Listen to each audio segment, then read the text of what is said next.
daily inspo for all the $15 and up members for February 4th. So today the moon is in Scorpio, so I thought it would be a good idea to talk about fear. And if you've been here for a while, you've heard me talk about fear a lot, but I want to talk about something different with fear, okay? How you can handle fear, how you can handle literally the secret to handling any stressful life situation. And you've probably heard me talk a little bit about this before, maybe in different terms or using a different way to talk about it, but that is what I want to talk about today. So basically, this is what you do. And maybe it's just me with all my Scorpio placements. If you have Scorpio placements and you haven't figured this out, then this might save you. But you don't even need to have Scorpio placements to do this, because it can literally change the game for you. So basically, when you're in a state of fear, like I've talked about before, you're not seeing things clearly, right? You actually are in a state of delusion, right? You switch to your reptilian part of your brain, and the only thing that you are actually concerned with is survival. Therefore, your body is made like this, because when we're in a stressful situation, or when we're in a situation where we need to be scared, like if a I don't know, lion approaches us or something, or if we're getting too close to the edge of a cliff or whatever, we have these fear responses in our body to let us know, like, hey, you need to back off. And so you immediately become concerned with survival, because we are here to live, right? For a certain amount of time, at least. So basically, you basically go into tunnel vision, and anything else that is out of your tunnel vision is blurry. You're not seeing it straight, and you're in a state of delusion. Now, this can be a small fear, like, what if my check doesn't come on time? How am I going to pay this bill? Or a big fear, like, oh my God, I lost my job. How am I going to pay all my bills? Or, oh my God, I have a family member who got COVID. You know what I mean? So it can go with anything, right? So the first thing is to go into the fear. And this is the hardest part, because we are literally programmed in life to try to control things, right? To try to control shit. We are always trying to control the narrative. Humans have evolved so much over time, in certain ways, and we have gotten used to a certain level of control, especially since we've been in the Earth era. We've been able to basically dominate the Earth as a human species.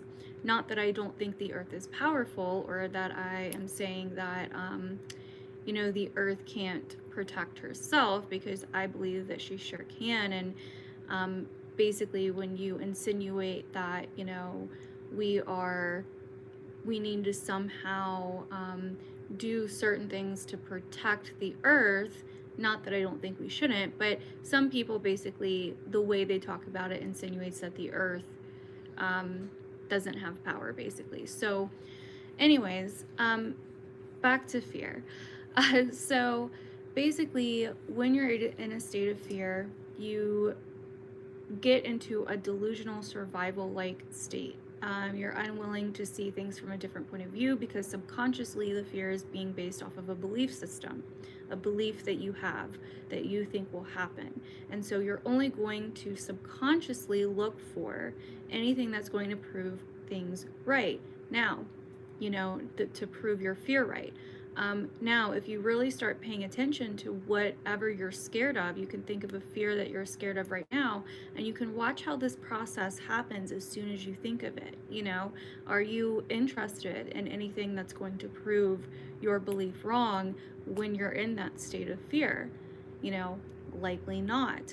But if we can start understanding and recognizing the process of fear, how it, how the fear comes up, and then we start going into survival mode, and we are unwilling to look at any other options that are around us, and we become in a very delusional like state. Therefore, we start acting out of fear, and it becomes even more stressful, and the fear does not go away. So the first step is to start going into the fear instead of looking for ways to control it or escape it or run from it or avoid it or fix it or whatever. The first thing is to go into it. So what this would look like is, okay, like I'm scared that I'm not going to be able to pay this bill, let's say. What does that look like? How does that make me feel? What are my feelings about that? That makes me feel scared. That makes me feel insecure. That makes me feel unsafe. Like, what if I lose this thing that I'm paying the bill on? What am I going to do? That's going to bring a lot of stress. Like I've said before, we're never actually scared of the event. It looks that way, but we're more so scared of how that event is going to affect us internally, how that event is going to make us feel.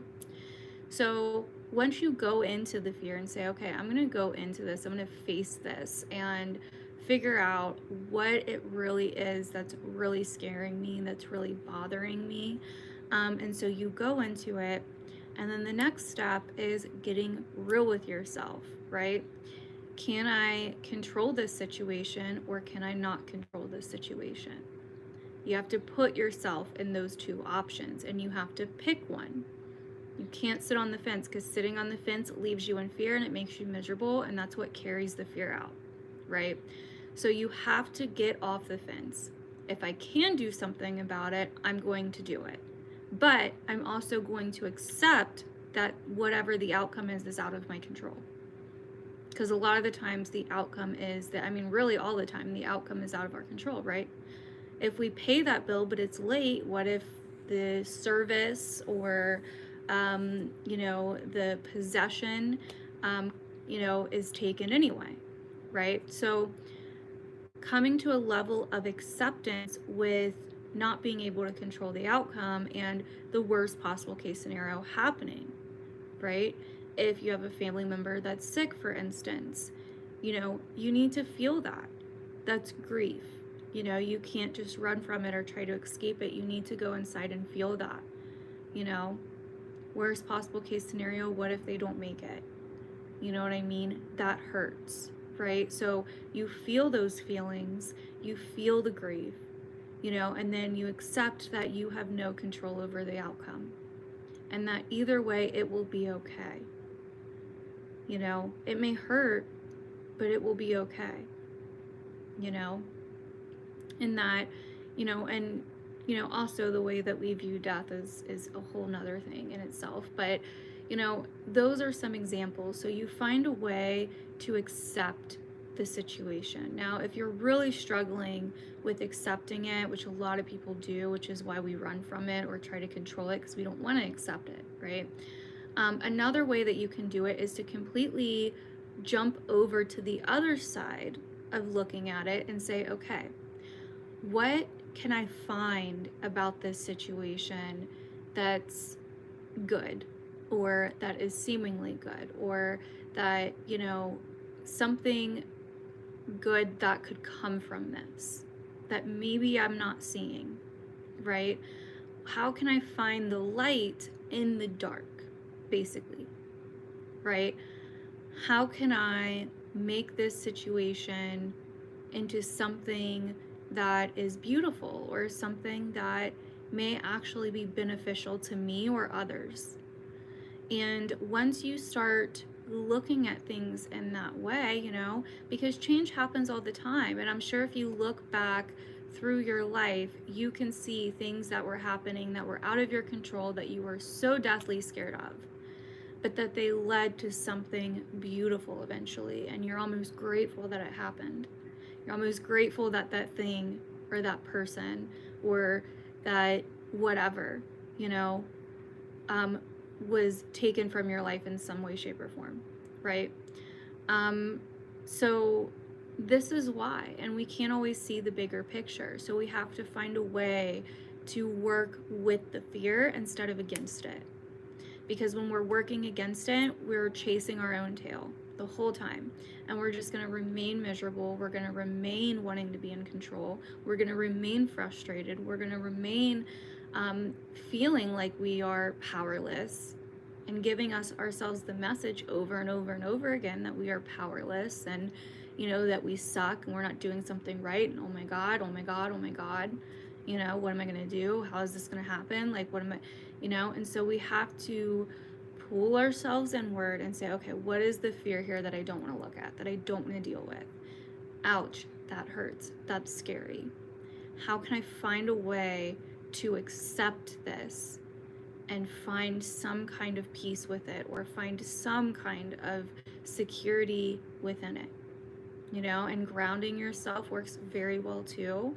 I've talked about that in other videos here on Patreon. But, you know, and basically you can just sit on the ground, you know, have your butt on the ground, root chakra, right? You can imagine or visualize your root chakra, which is red, and at the base of your spine, at the base of your tailbone, basically expanding with red light, you know, digging you into the earth. Can imagine roots growing into the earth and making you stable, making you secure, understanding that this earth is your home for the period of time that you're here, and that no matter what, you have a place to go on this earth, right? So these are the best ways to deal with fear, and good reminders, and really the secret to dealing with any kind of fear, which is basically any kind of uncomfortable situation, any kind of stressful situation, any kind of frustrating situation. So hopefully this helps you. Let me know if there's any topics you would like me to do for these videos this month. Leave them in the comments down below. I appreciate your guys' support as always this month. And yeah, I will see you guys tonight if you come to the $10 one question tarot readings. And yeah, have a good day.